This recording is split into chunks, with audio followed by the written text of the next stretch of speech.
बाबा गुरु गोरखनाथ अलख निरंजन। माँ, अरे ओ माँ। हाँ बाबा बोली। सुन, जोगी द्वार पे आया है। आई बाबा बैठी, कुछ सुनाई भजन उजन। माँ, मैं भजन क्या सुनाऊं, जो सुना रहा हूँ वो सुन माँ।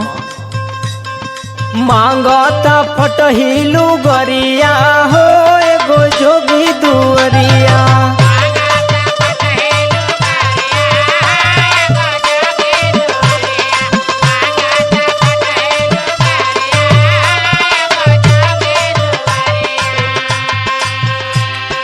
जोगी दुअरिया हो जोगी दुअरिया।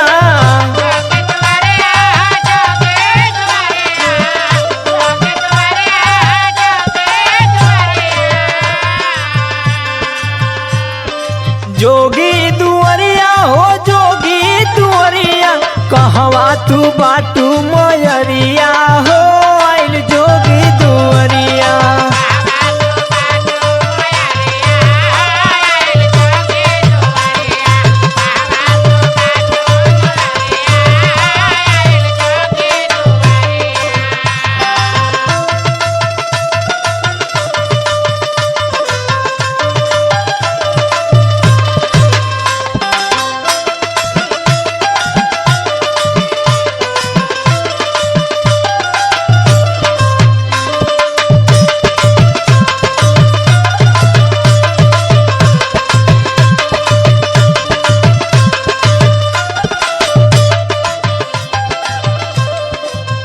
सुन माँ, आगे सुन।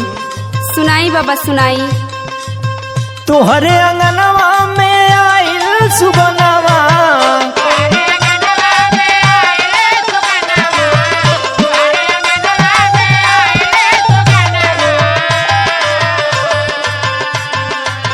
दर्शन के खातिर बाबा कुल नयनवा।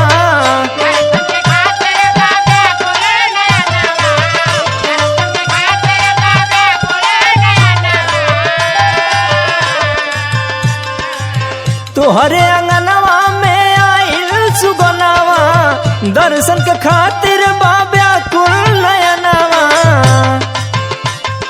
खोजे ले तोहके नजरिया हो आइल जोगी दुअरिया।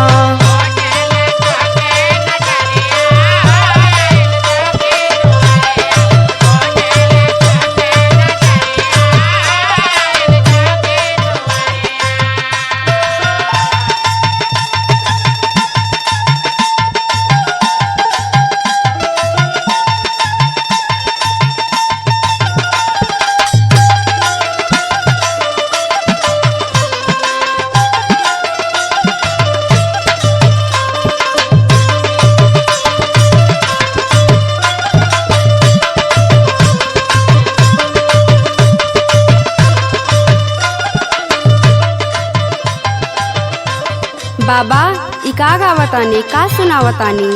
सुन माँ, और आगे सुन।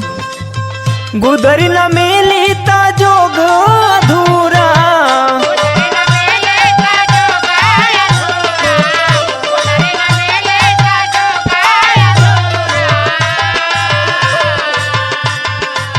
जननी जीवन व्यर्थ हो जाए पूरा।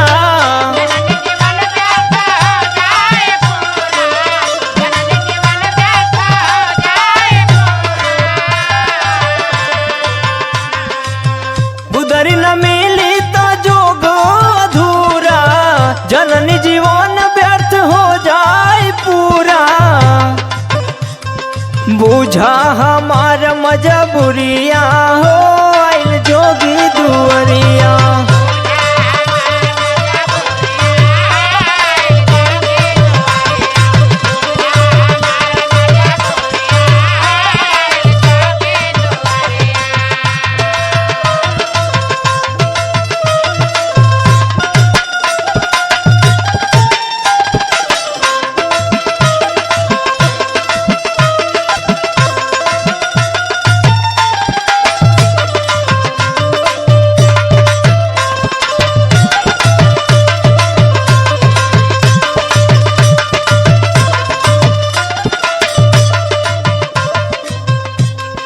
बाबा ई घटनवा तो लगता हमरे घरवा का बा, हमरे आंगनवा का बा। बाबा मुझे भिक्षा दो माँ। का चाही बाबा बतावा।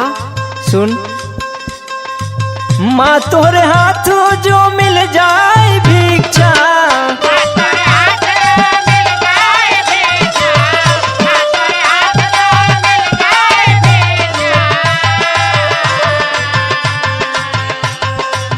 तबे होई मोरी पूरी परीक्षा।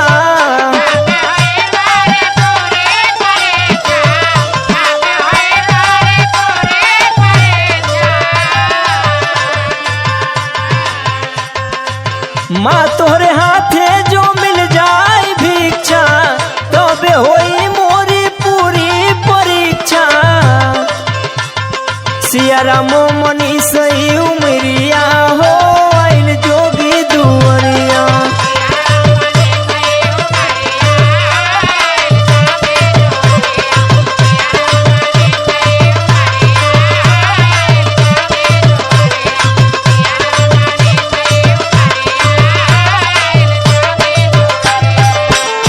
अरे लाल, तू मनीष हवा?